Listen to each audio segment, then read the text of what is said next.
Rabbi Gelman's going in for some surgery soon, right? You're going to have his brand new knee. So I'm going to ask him to do a little teaching this morning on the 4 children, 4 sons. I'll go get you a Haggadah. Can you start?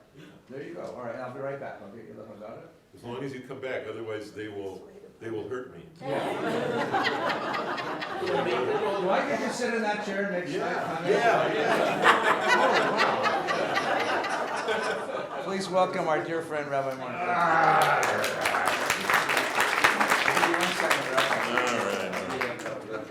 So, Right back. it's good that he's not here because I'm locking the doors and he's not getting back. That's the basic situation. Because if he was here, it would embarrass him for me to say all the great things that I would say about him and would probably not say if he was in the room. After 35 years serving Jews on Long Island, so that's like an extra chevron that you get on your sleeve. 35 years for serving Jews, and then Long Island is an extra croix de guerre for that. I retired to be near my grandchildren out here and make blueberry pancakes for them. But my whole life as a rabbi, and before that as an actual Jew, and there's big differences. When you're a Jew, every Jewish thing you do, you know you're doing it because you want to do it. When you're a rabbi, there's almost no Jewish things you do that you're sure you're doing because you want to do them. It's your job to do them.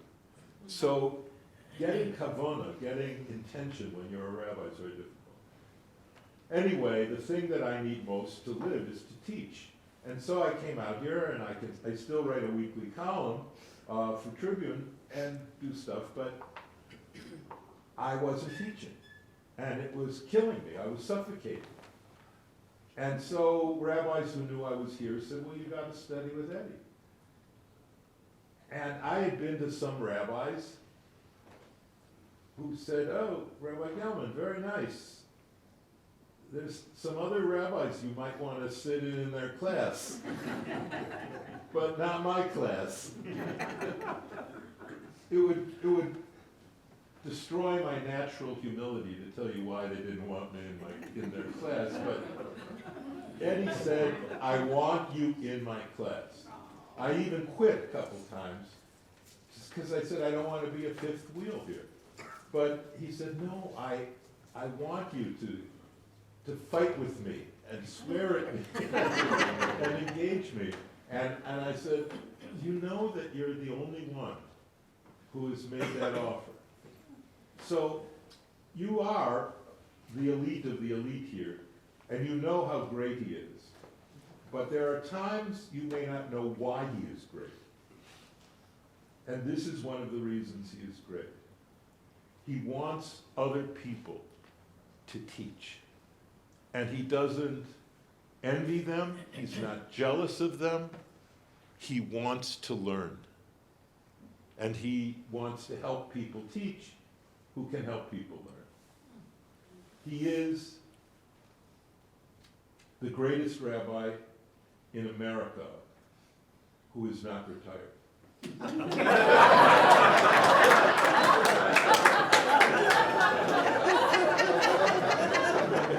So,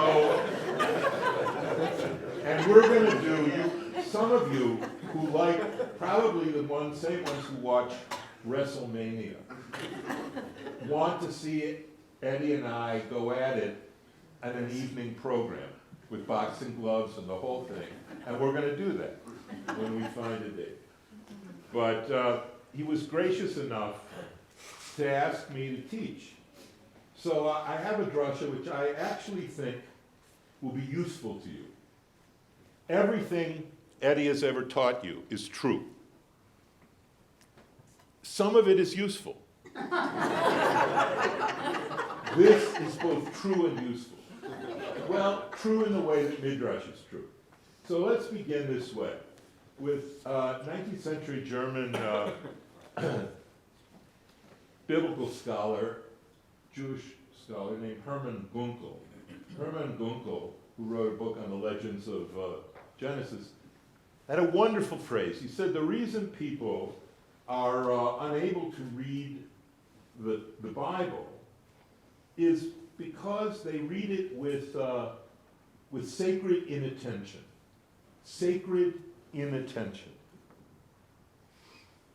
To me, that's just a perfect truth. That people with great brains, who apply their brains to their work every day, open the Torah and they use none of their brain. Or a little piece of their brain, but not the part of their brain that includes, I don't understand this, I don't like this may not be true, I'm revolted by this, I love this, I understand why this is true, all the things your full brain gives you. We don't use that on the Torah. So years and years ago, when I was an editor of Moment magazine, I developed I revived Midrash, modern Midrash, which was really a way of reading the Torah and writing about it. It used your whole brain. And since I have a doctorate in philosophy and another one in Buddhism, I learned from my teachers, actually I learned from Adin Steinsaltz, that I was really good at making things incomprehensibly complicated. Because that's what they teach you when you get a PhD in philosophy. How to take simple truths and make them understandable only to people who have PhDs in philosophy. So I realized then that my particular calling was to teach the truth of the Torah to children. And so I've written some books, Does God Have a Big Toe, and other things. And it revived modern Midrash. So I told them really, really embarrassingly good things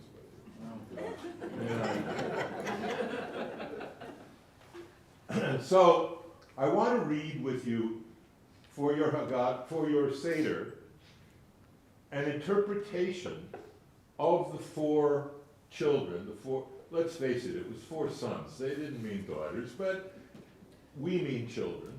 And it's not relevant to my interpretation whether they're boys or girls. In fact, when I wrote children's midrashim, back in the 70s, when I translated the myth of Lilith from Aramaic into English, and these women called me, Jewish women, they said, we want to use this story about Lilith, who was the first wife of Adam, as the name for a new magazine. And that's how they got the name. So I never used the gender-specific pronouns with God. It just seemed right to me. Why even begin to teach children that God has a beard? So I want to talk about the four children, and this might help you in the Seder to bring up this point of how we read the Torah with sacred inattention. Now this isn't, of course, Midioraita, this isn't from the Bible, this is of course the creation of the rabbis. So here's the deal, we all know it, but the first child is Chacham, all right? So Chacham, Mahu Omer, the wise child, what does he say? Maha idut v'chukim mishpatim, asher tziva Adonai Eloheinu, or Tan. They changed the text.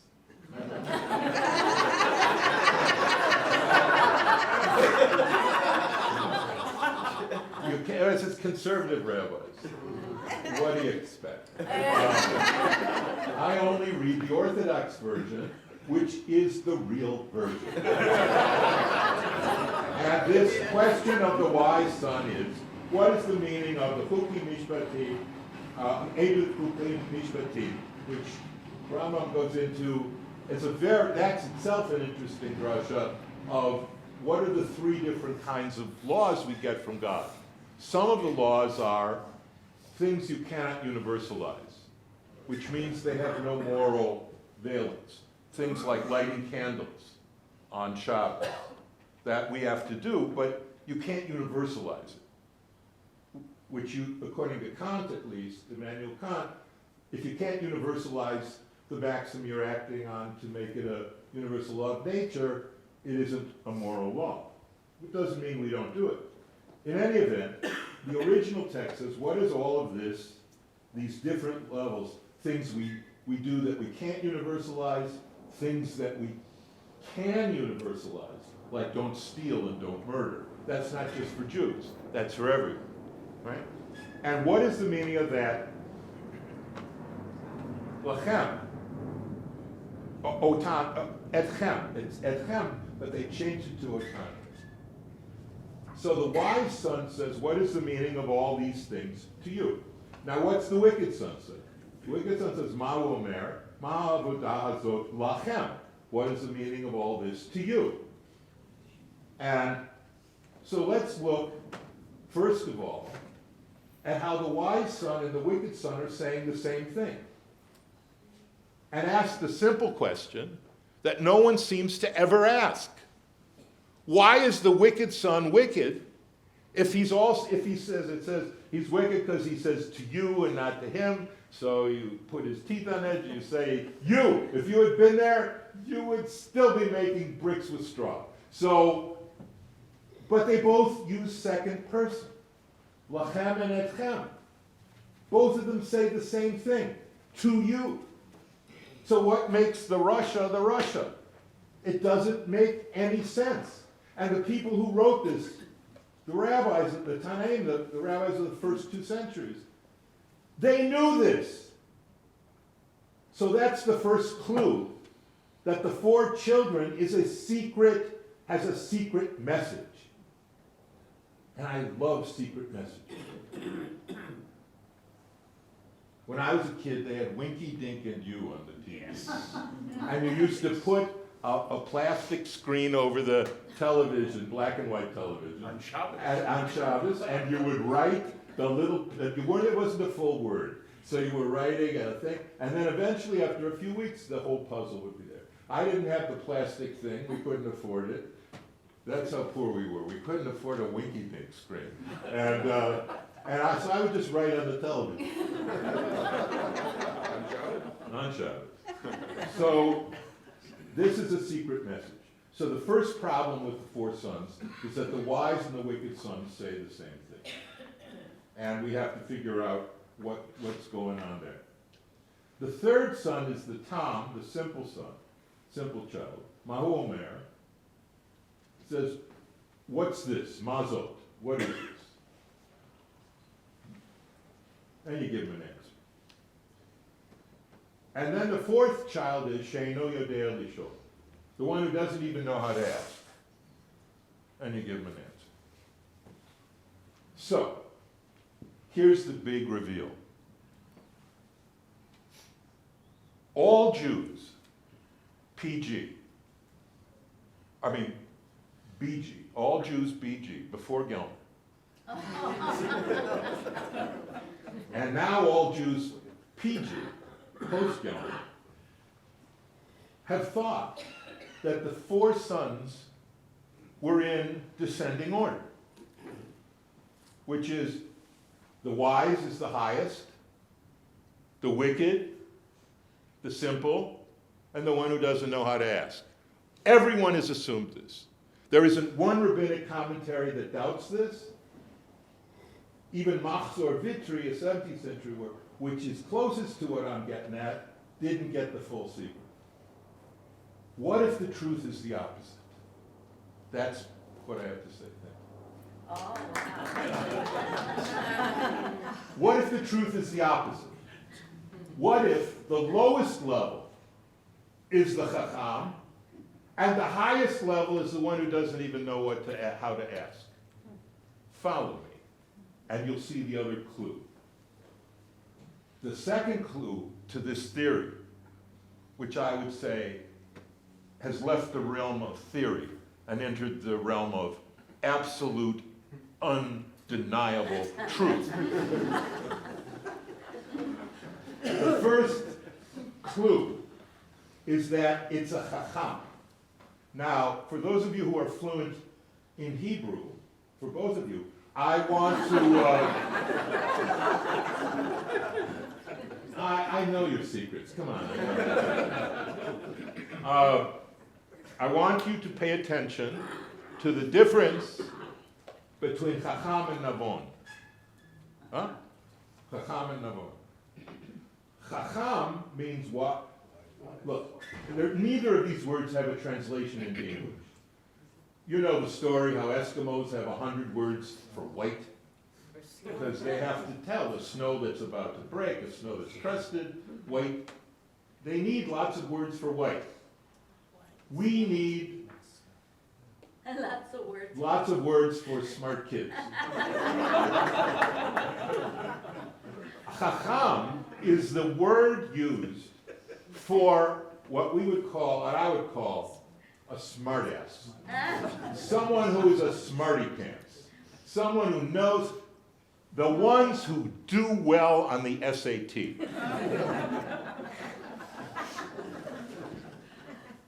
Now, I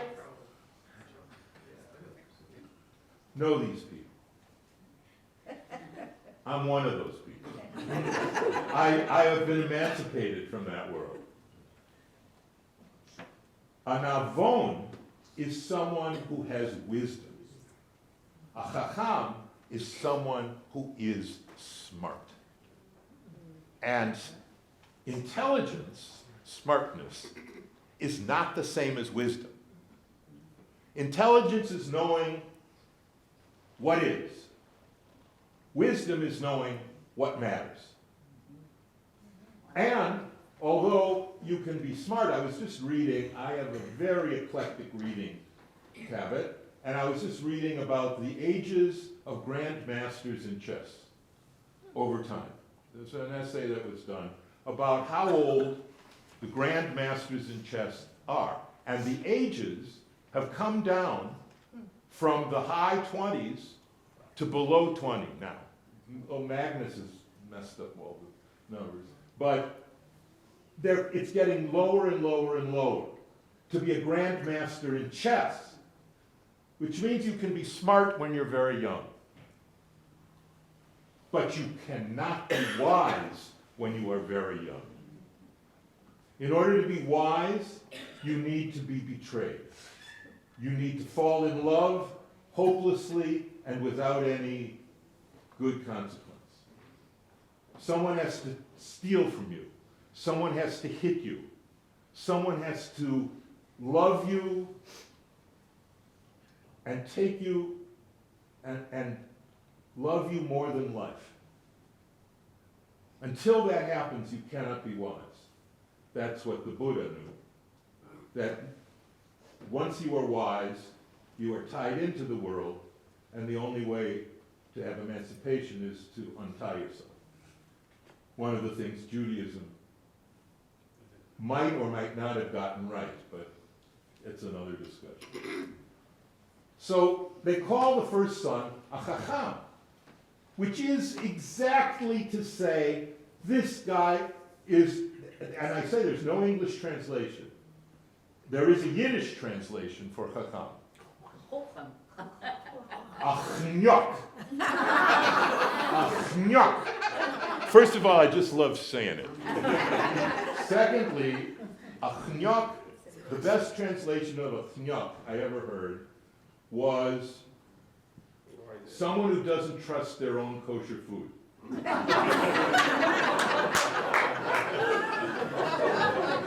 Achnyok is, oh my God, oh you did this, oh you traced up, you traced up the whole thing. You traced up my life, you traced up the earth. That was what my grandmother always said to me, yeah, you traced up it. And I realized, well, if that's the case, I'm going out for a lobster roll. Because I already traced up the world. So, and what is the chacham's weakness? What makes him the lowest of the four? He's just looking at the details. Is the chicken kosher? What's the difference between shmura matzah and matzah? Are you aware of this nonsense? And I will tell you, I am a close friend with the Streitz family. Jack Streitz was a friend of mine. I would go every yontif. No one was allowed in the factory except the Streitz family, the workers, all of whom were Puerto Ricans, and Gelman. So it was Gelman, or you speak Spanish, or you're not in that factory. And Jack would let me in every year. I'd bring some people to watch how he made matzah. And he would have shmura matzah, and all my friends, Moshe Tendler, my dear friend, the Rosh Yeshiva at Yeshiva University, and all the professors at YU, they would only eat shmura matzahs from Streitz. Nothing else was good. And definitely not the Chabad matzahs, because they weren't baked within 18 minutes. They were just baked. And no one... So anyway, that's what a Chacham wants to know. Is it shmura matzah? What's shmura matzah? Well, you know, matzah, chometz is 18 minutes after liquid touches flour, right? Okay, but what if the grain in the field is lying there on the ground and then it rains? 18 minutes later it's chometz. What are you, nuts? It's grain on the field.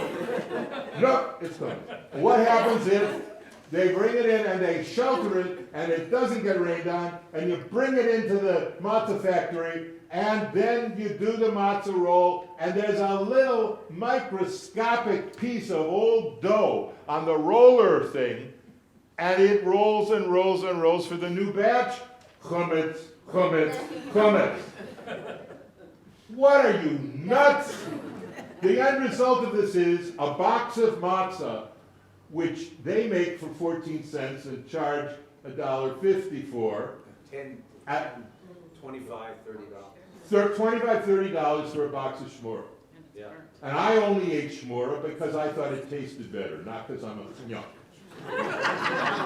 But that's what the Chacham would want to know. You thought it tasted better? Yeah, I do. It's thicker, it has more of a nutty...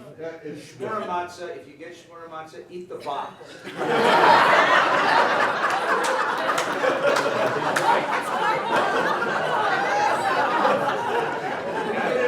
Get a taste of it. Close your eyes, have a bite of the matzah, have a bite of the box. Tell me which one. The box won. And the box is more kosher than the matzah. That is good. So now... You are such a chnyok, you like shmura. So now I know how he feels when I mouth off him. So this is why the Chacham is the lowest possible level. Because they don't call him a Navon, and because nothing he's asking about matters. Nothing matters. Yeah, it matters in some chnyukish way. For the world of chnyukishkeit, it matters. But not in the real world. We're talking about the liberation from Egypt. And you're worried about grain sitting on a freaking field. That something might rain and it might rain on it. Please, please, give me a break. So now the second level, and he's also saying to you. Now the Matzah Vitri says, yes, it's true. The Chacham says, what is the meaning of all this to you? And the Rasha says, what is this to you? It's true. But it's the only commentator with the guts to say that. But it says, he does say Eloheinu. So Eloheinu means our God. So he's sort of saying our God.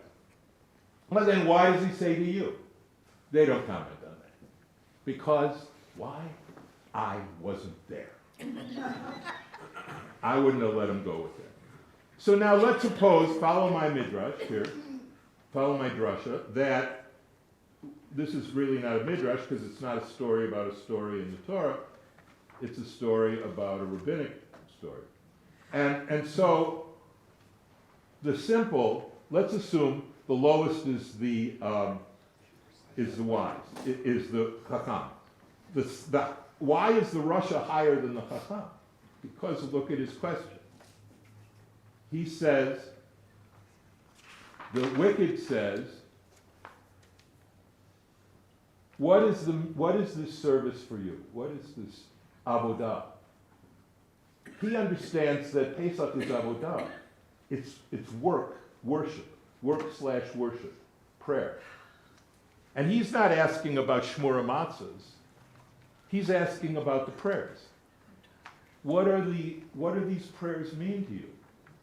Well, that's definitely higher than is the matzah shmura. The third, higher than the Russia, is the simple, the tam, which, by the way, is another clue. Tam also means perfect, whole, complete, not broken. Hemingway wrote, all people are broken, and some become stronger at the broken places. The tam is not yet broken, or has become stronger at the broken places. The simple one says, mazot. First of all, it's a shorter question. We go from the chacham, which is a whole bunch of words, to the Russia, which is ma'avodah, which is a fewer words, and then we go to the tam, which is mazot, fewer words still. And the question of the simple one is, what is this? That's a higher question. Not what are the prayers, not what makes something a kosher matzah, but what is this? What's going on here? What does Pesach mean? The only one I've ever read who knew it was Martin Buber, who, comparing the Eucharist meal of the Catholics, of Christians, to the Passover meal, the two great holy meals, he said the Eucharist meal is a meal eaten of God, and the Passover meal is a meal eaten for God. We eat these foods for God. Christians eat their meal of God. They consume God. And that's an answer to mazot. We are eating a meal for God. Or we are reenacting the Exodus, but that doesn't come till the highest level, which is the fourth child, she'eno yodea lishol, the one who doesn't even know what to ask. And what do? Petachlo, you open it up, and you say shenemar, you quote the Torah, which is the first time that's happened, and you say, V'higadati levincha bayomahu ba'abur zeh asadonai li b'tzeitim mitzrayim. It's because of this that God did for me when I left Egypt. This is what you say to someone who doesn't know how to ask. All of this is because of what God did for me when I left Egypt. Well, hello! God didn't do this for you when you left Egypt.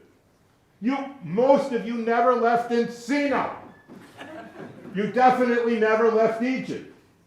So what could the Torah possibly mean when it says, V'higadta, that's where you get Haggadah, tell your child in every generation, it's what God did for me when I left Egypt. The only way to understand this is to understand it like Alice understood Wonderland, which is this is the rabbit hole that she fell through where she first meets the Cheshire Cat, which is, I'm living in an ordinary world, I'm reading an ordinary book, a Torah, and then, bang! There's a verse in there that says, you are not where you think you are. You are going to go into a hole, a time-space warp. You are going to go into this hole, and you're going to come out the other end, and you're going to be a slave in Egypt. And you're going to reenact your emancipation in this meal. It's not you should see yourself as if you were in Egypt. You are supposed to see yourself as if, not as if, that you were in Egypt. That is the highest level, the most remote, it's a remote human achievement to have a good Seder. It's a remote human achievement. Because to have a Seder the way the four children are forcing us to is to finally understand that Passover is not in normal history. Franz Rosenzweig understood this, how we are a people beyond ordinary time. We are a transcendent people. And what is true about Pesach is also true about Easter. And it's also true about Wesak, the Buddha's birthday. It's true about the Wakanda Sioux ceremony in the Tiwi of North Australia at Ayers Rock. Everyone who has a living story, a foundational story in their religion, understands that story as trans-temporal, as transcendent. Namely, you are there at the crucifixion when you take communion. It's not as if the wafer symbolizes the body of Jesus. It is the body of Jesus. And Jews, it helps that my best friend was a priest who I worked with for all those years. It helps, because there are things, quite frankly, because of my friendship with a Catholic, there are things that I will eat on white bread that I never ate on white bread. But it is the body of Christ, the Messiah, that they're eating. And Jews say, well, I don't believe in that. That's ridiculous. It's a piece of cracker. I said, but what about it's what God did for me when I left Egypt? Oh, that's different. Either Pesach is a metaphor, in which case it's dead, or Pesach is your living emancipation every single year, in which case it's alive. It says there are four children. It doesn't say which one is the greatest. Thank you.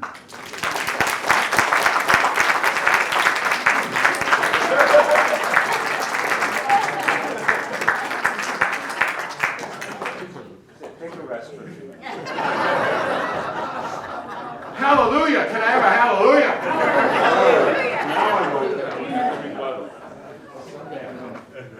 Someday I'm going to retire, grow out my hair.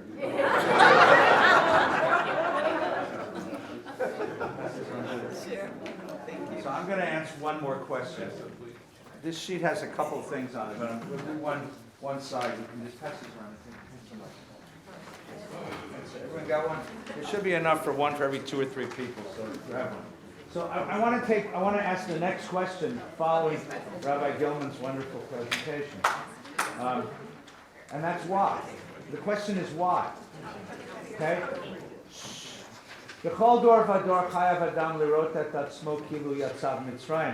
Every year, as the rabbi said, we go back to Egypt. We go back to Egypt and we eat what they ate and we feel what they felt and we experience for a few just moments in some sort of virtual way the bitterness of slavery and the joy of redemption. And the rabbi pointed it out beautifully. And if you look at the 4 sons now, 4 children as a sort of taxonomy of how one experiences the holiday, right? So most of us go nuts shopping and cleaning. That's level 1. And the second level is to say it's not about shopping and cleaning, it's about creating a religious moment. And avodah, that's level 2. And the third one is about really understanding that I'm part of a narrative. That's number 3. And the fourth one is this imaginative leap to say I'm there. And to appropriate what was an historical experience as a personal memory. It becomes my story. The first line of my autobiography is not my birth in New Jersey, but that I was a slave in the land of Egypt. If you want to understand me and how I look at the world and how I walk the world and what my sensitivities are, you've got to understand that that's the beginning of my autobiography. Okay? That's a tremendous act of religious imagination. And that's really what the Seder experience is supposed to bring us to, as the rabbi pointed out. The next question I want to ask is, how come? Or rather, what difference does it make? Manish Tana, which I translate as, what difference does it make? And I want to make a suggestion that there's a page missing from your Haggadah. It's the why question. Okay? We got all the what questions. Here's the why question.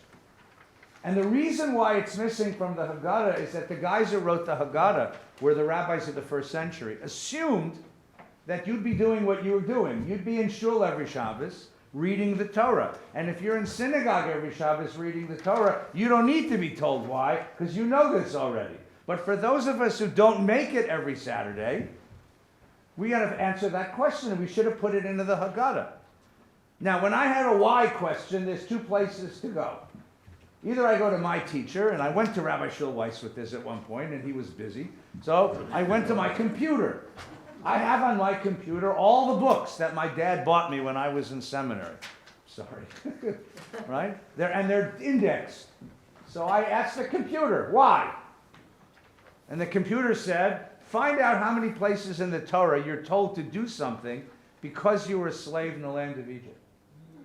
And I printed it out. It's about 30 verses. I printed you a few of them. And they provide a sort of image. If you connect these dots, if you create this montage, you will see an image emerging from this. Let's just take a look at some of these verses, okay?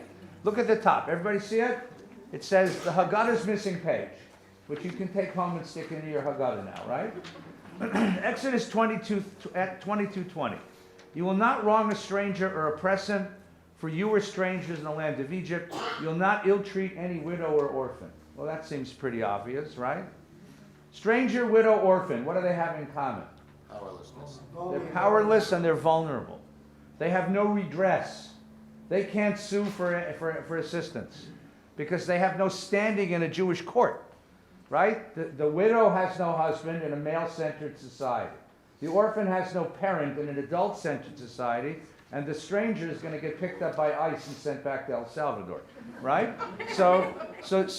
They have no standing in a court. They can't sue if someone oppresses them. Now, the Torah should have said, if it were doing it right, the Torah should have said, do not oppress a stranger, widow, orphan, because it's wrong. Would that have worked? No. Well, no, because it's wrong is the right answer, right? It is wrong.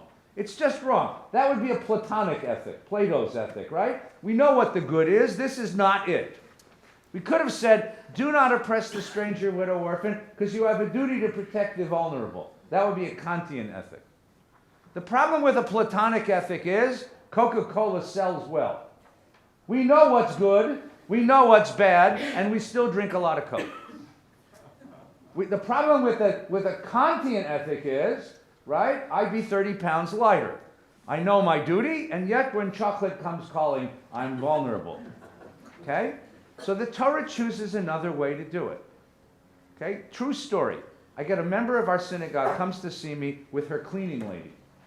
Her cleaning lady, let's call her Rosa, came from El Salvador and has been living in her home for 10 years. And then she's cleaning the house and watching the kids and doing all the things that everyone who has a cleaning lady from El Salvador does.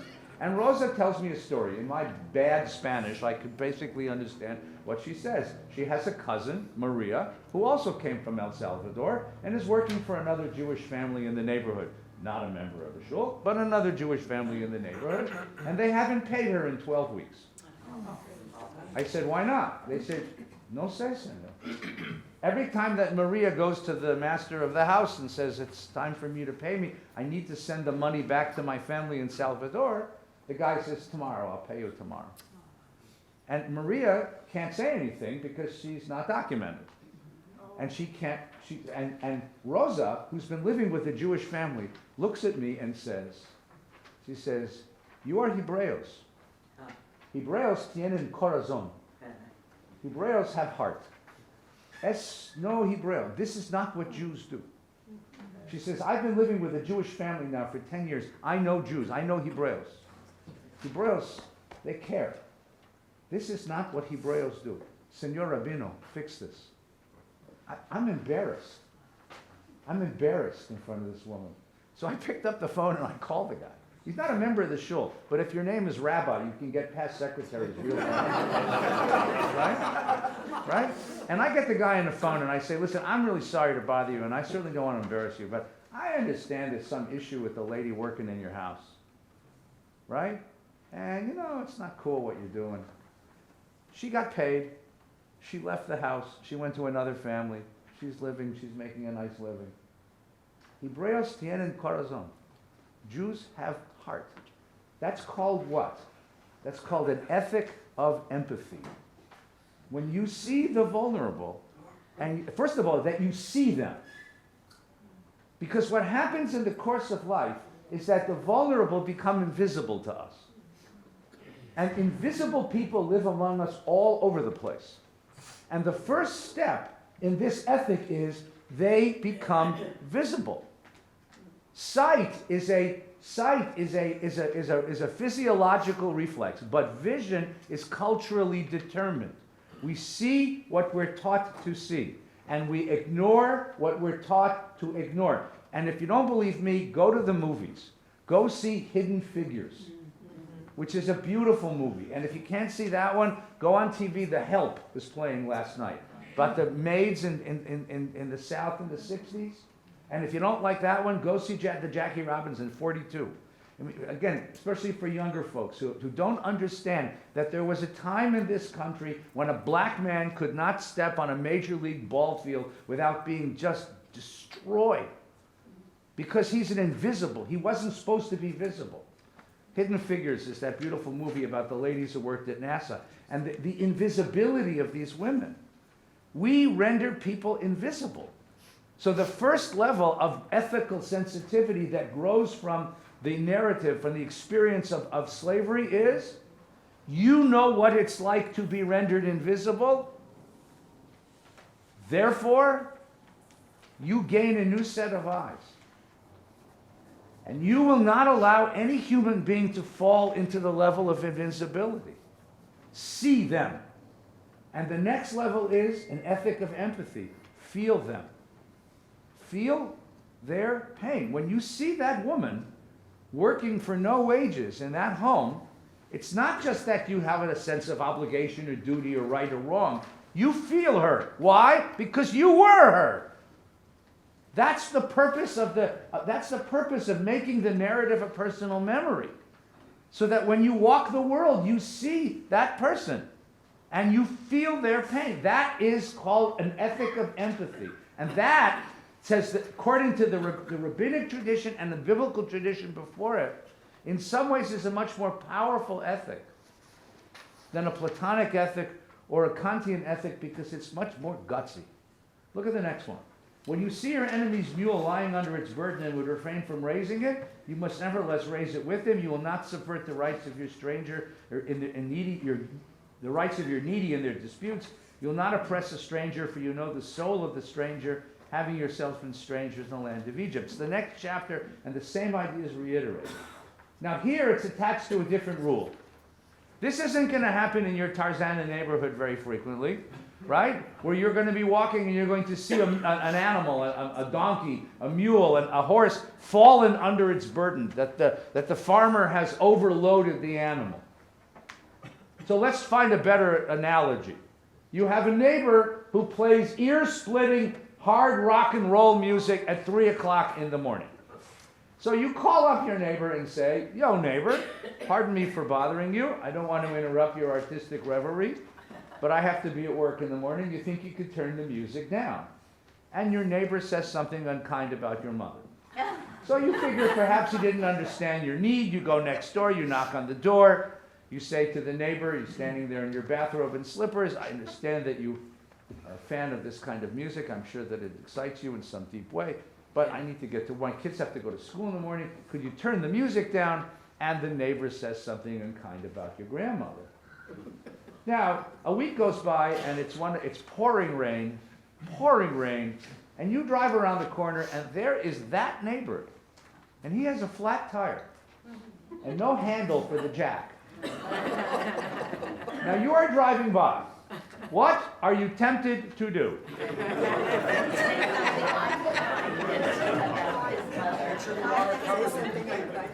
And I can think of 5 other examples of things here. You know, his sprinklers come on and they don't go off, and you see the flood building in his yard, or his pool is overflowing, or there's a skunk on his lawn. You didn't put it there, but it's there. You know, God put it there. What are you tempted to do? What could you do? You could hit him with the car. You thought of that. You could drive by and wave. You could drive by and turn your radio up real loud. You could wave your jack handle at him. You could splash him as you drive by. What do you call that part of you? Normal, thanks. Yes, it's true that it's normal, Douglas. It's true. What do you call that part of you which lives in the fantasy of revenge? We all have these experiences, and you have these people that you owe some sort of destructive vengeance, and you live in the fantasy of revenge. What do you call the part of yourself that just cherishes the fantasy of revenge, that gets such an adrenaline charge out of those fantasies? If I get my hands around that son of a bitch, you know, the fantasy of revenge? It's just such a sweet moment, you know, the fantasy of revenge. What do you call that part of yourself? It's kind of justice, but it's really not. Animal nature. The Jewish tradition called it Yetzer Hara.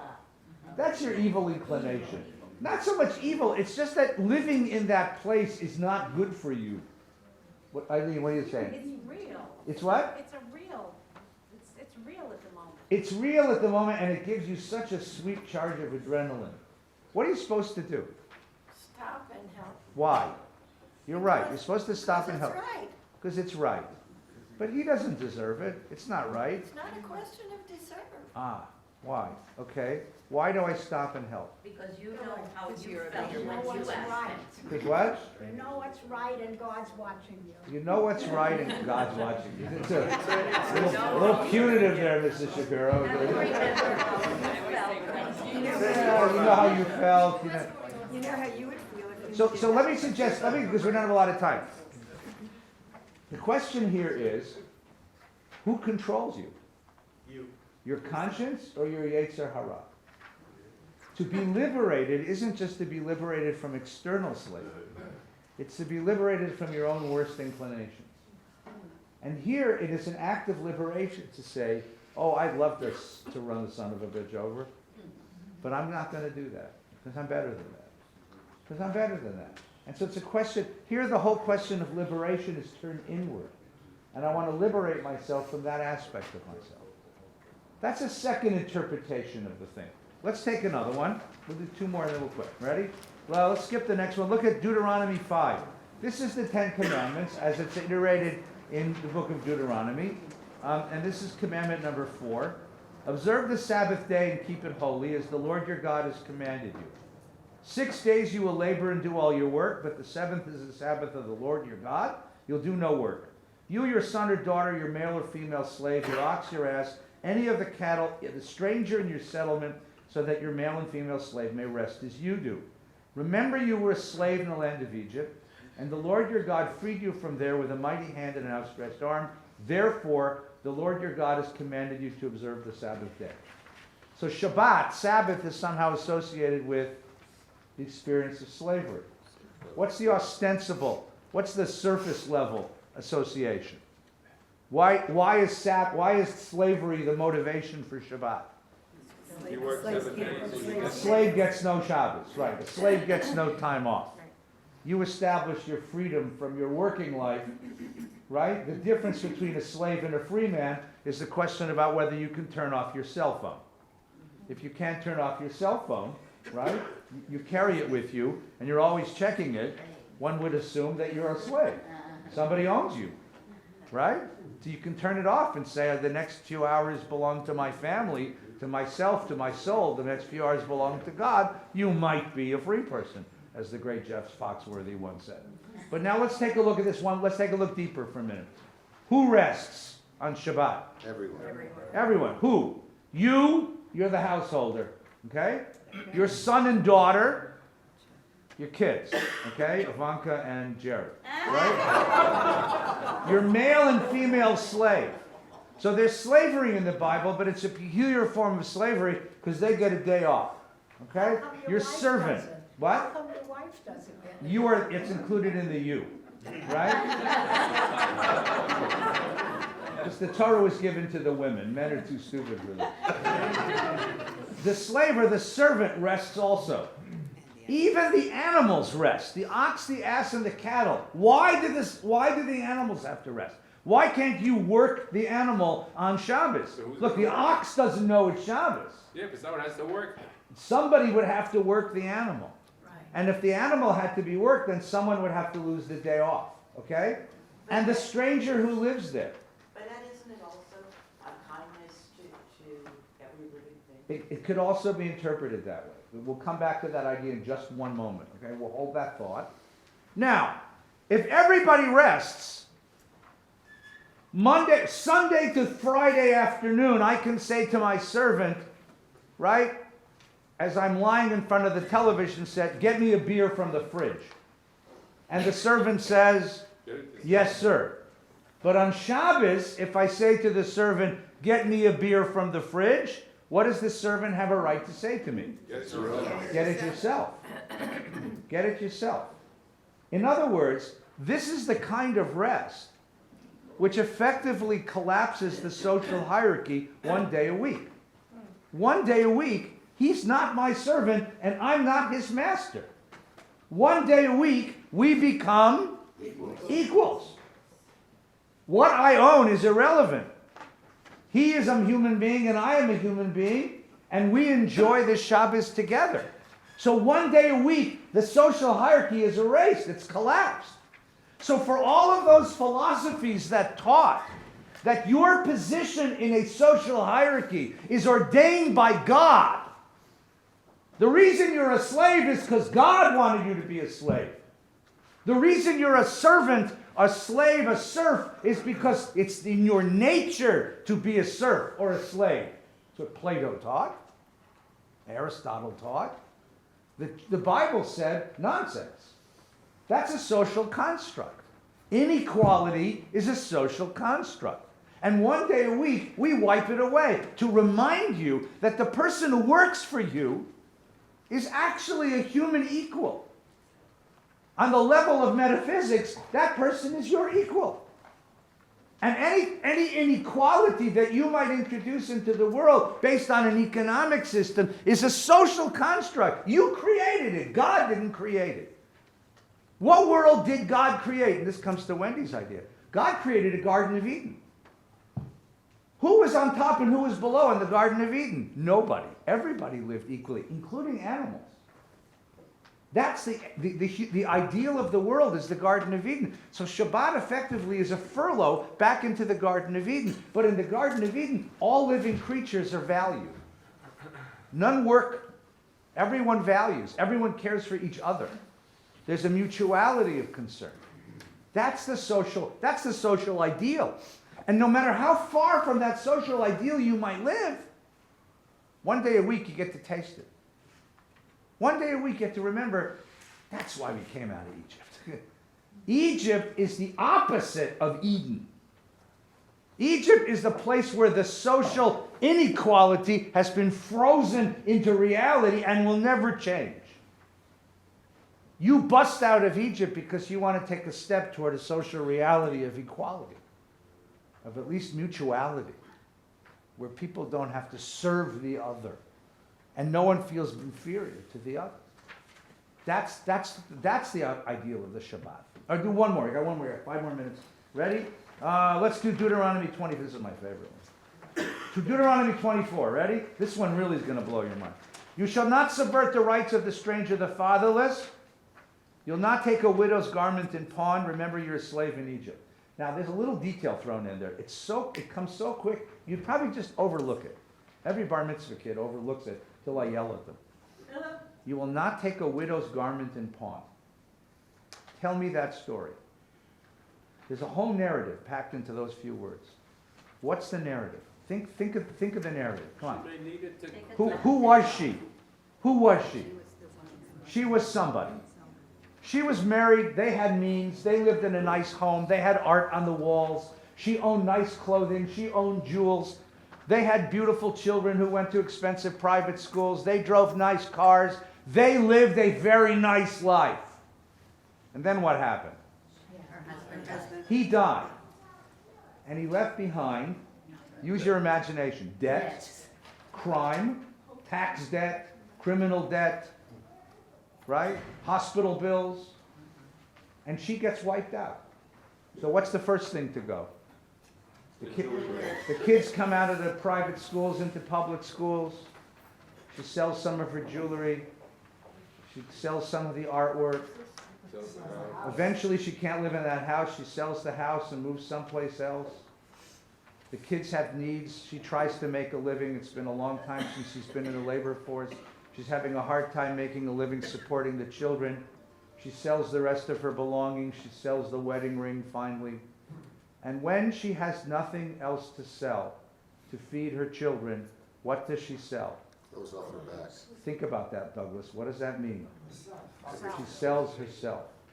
You take a widow's garment in pawn, which means the only collateral she has left to borrow money is the clothes off her back, which means effectively you're stripping her naked. She sells herself. And what does Torah say? Don't do that. Don't do what? Don't allow a human being to fall to that level of indignity. Don't allow a human being to fall to that level of degradation. Now notice what it doesn't say, just in case you're political. It doesn't say how. It doesn't say set up a social welfare system or do this as a private charity. It doesn't say this is government's responsibility or the private sector's responsibility. It just says you're creating a society. Don't let this happen. And if you let it happen, you violated the will of God. This is the way a society is judged. Not on the basis of its beautiful boulevards and palaces, but whether the widow is protected so that her dignity and being have some weight in this society. It doesn't say how to do it. Policy is not the Torah's concern. But the object, the aspiration of the society, that's what we're trying to do. Now, let's go on. Ready? Remember that you were a slave in Egypt, that the Lord your God redeemed you from there, so I gave you this commandment. Now here we get the law. Ready? Here's the law. Listen to the law carefully. When you reap the harvest in the field and overlook a sheaf in the field, do not turn back to get it. It will go to the stranger, the fatherless, and the widow, in order that the Lord may bless you. When you beat down the fruit of the olive trees, do not go over and get it. It goes to the stranger, the fatherless, and the widow. When you gather the grapes of the vineyard, do not pick it over again. It goes to the stranger, the fatherless, and the widow. Always remember that you were a slave in the land of Egypt. That's why I give you this commandment. So we have a law repeated 3 times, which is the Torah's way of saying, pay attention. What's the law? You own a field, you own a vineyard, you own an orchard. It's harvest time. What can you take? What you need only. No. It doesn't say that's right, but that's not. One, you should excuse the expression, one pass over the field. You have to share. Well, it doesn't even say that. It says one, you go through the field once. What about the stuff that wasn't right? Hang on a minute. What about the stuff that wasn't right that day? What about the stuff that you didn't get to that day? What about the stuff that fell off the truck that day? It belongs to the stranger, the fatherless, and the widow, the vulnerable. Now notice, this is not charity. This is property law. It's not that you're a nice guy and you give them something. It belongs to them. The Talmud says you have to leave the land. You have to vacate the premises so that they can come and get it without any shame. They come and get it. Now, I know you got questions, but I'm going to ask you 3 quick questions about this. Real quick. Then I'll answer all your questions and everything will be clear. Till next year. I have 3 questions. Ready? Question number 1. Question number 1, right? I am the farmer.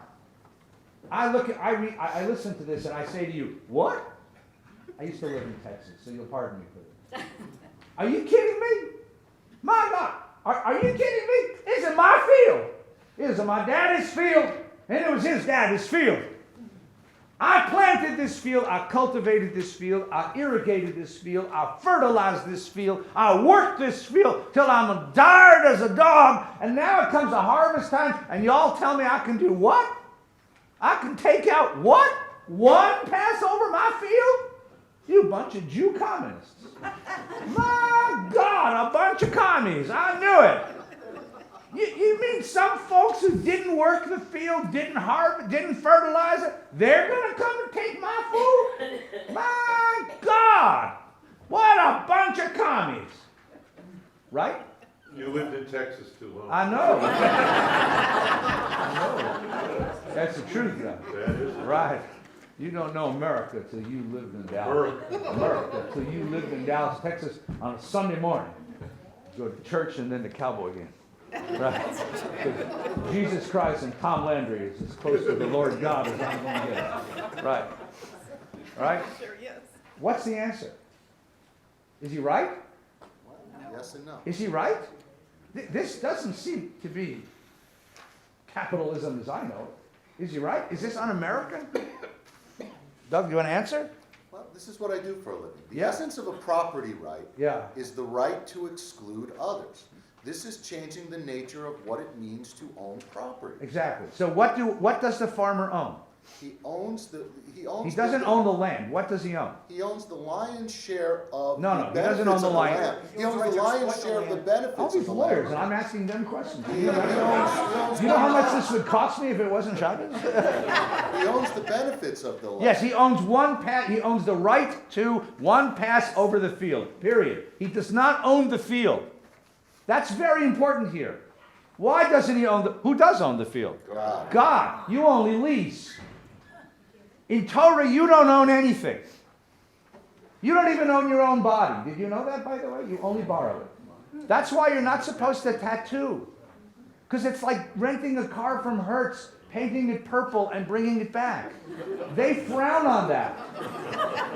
That's why you can't do any affirmative action to destroy your body. Suicide is against Jewish law. It's contraindicated. That's like renting a car from Avis, driving it off a cliff, and mailing them back the keys. They really frown on that. What do you own? You own nothing. Now, why don't you own anything? It's really simple. Think for a moment. He says, it's my field. It's my field. And that there, next to my field, that's my beast. I use my beast to harvest my field, right? And next to my beast is my house. It's my house. It's my house on my field. That's my beast. That's right. And next to my house and my field, y'all see right there. Right there. You can all see it right there. That's my woman. No, don't laugh. The language of marriage in many cultures, including Judaism, is the language of acquisition. It's called kinyan. You acquire a wife. Kinyan. You buy. And for most of human history, up until very recently, a man could do to his wife what he wanted to because he owned her. That's my woman. That's my woman. That's my house. That's my beast. That's my field. And them's my kids. My kids.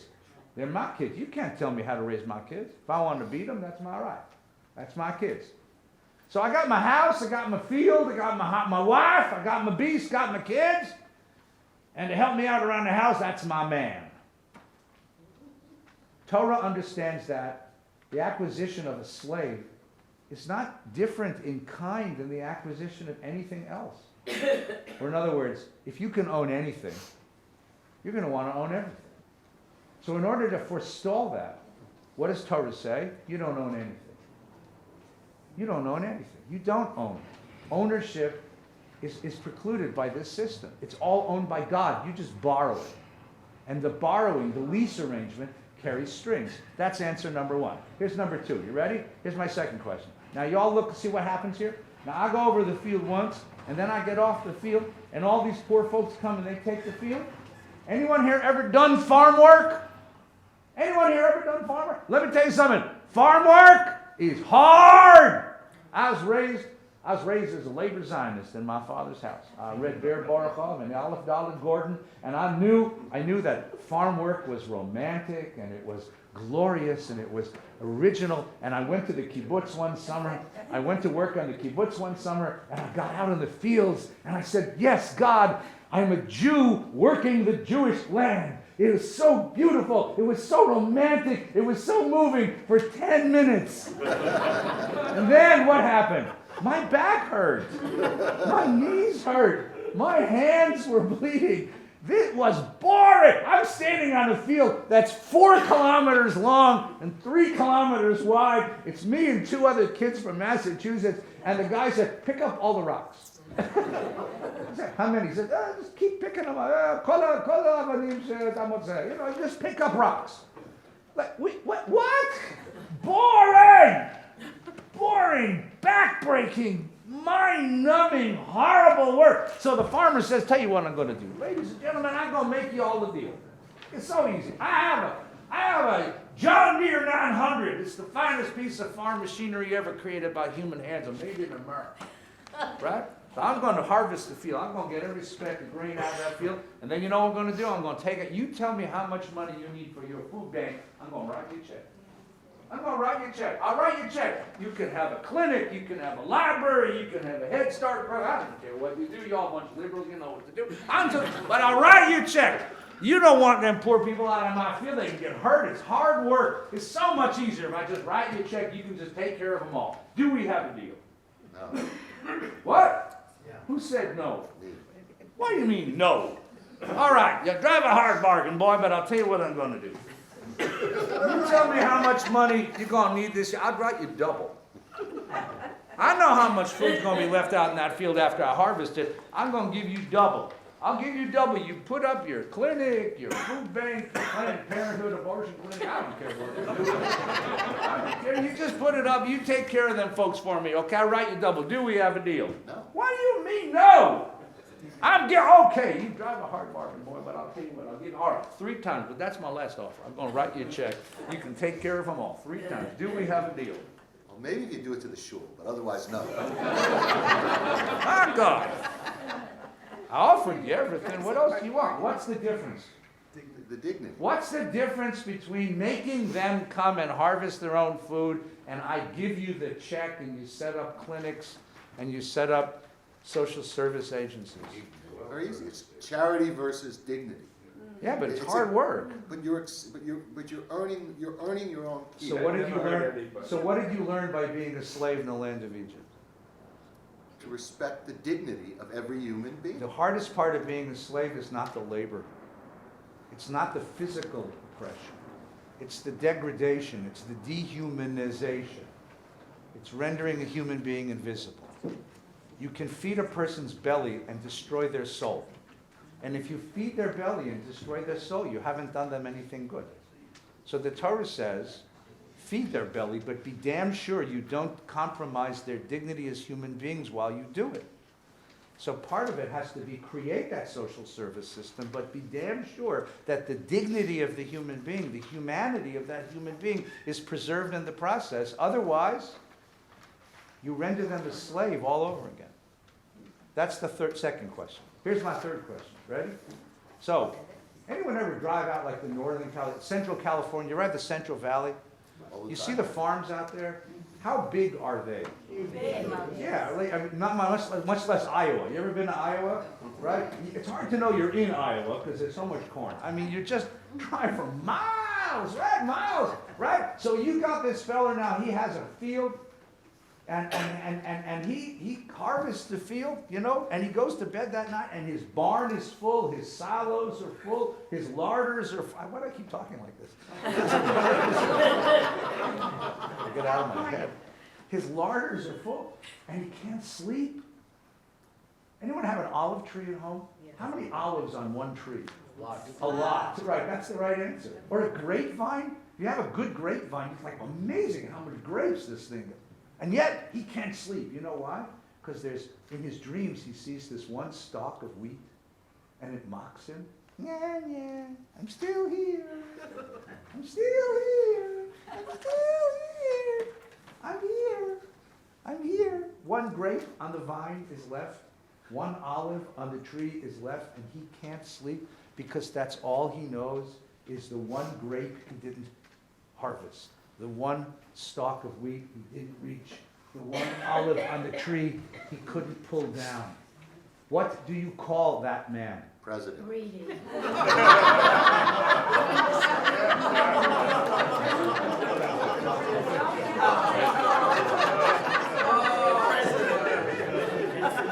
You're a Republican.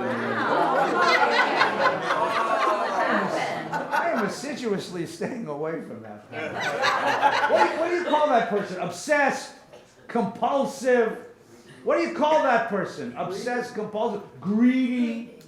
The Torah has a particularly wonderful word for that man. He's a slave. A slave is not a person who owns nothing. A slave is a person whose possessions own him. You can have a lot and still be a slave. Because his possessions control him. He's not free. So what do you say on Seder night? It's fine to have ambitions. It's fine to have aspirations. It's wonderful to have goals. It's important to set ahead of you a sense of who and what you want and what you want to be. That's important to a human being, to be moving. But once in a while, you've got to stop and say thank you. And once in a while, you have to stop and say the most liberating words a human being can say. I have enough. Tonight, I have enough. I have enough. How do you say I have enough in Hebrew? Dayenu. That's what Dayenu means. I have enough. One pass through the field, that's enough. That's enough to feed you and your family. That's enough to provide a lifestyle that's comfortable. That's enough. And if you're able to say that's enough, you can be a free person. But if you can't, then you'll be a slave no matter what you own. And so the Torah's idea is to try to create free people inside and out. And the reason why, as Rabbi Gelman pointed out, that's why we're going into that rabbit hole. That's why we're going back to Egypt, because this is the principal experience that shapes the way we look at the world. And as the Rabbi pointed out, you can do it on any one of 4 levels. Right? I think it's a wonderful midrash. Right? If all it is running around and shopping and figuring out what's kosher and not, that's one level. To understand this as a service, as a religious act, that's a second level. To really begin to say this means something to me is a third level. But the fourth level is to really close your eyes and enter into, for a moment, the bitterness of what it means to be a slave. And if that happens to you, then it'll change everything in the way that you live. Next week, we'll continue this conversation about Pesach. Have a good week. Shabbat Shalom. Thank you, Rabbi Gelman.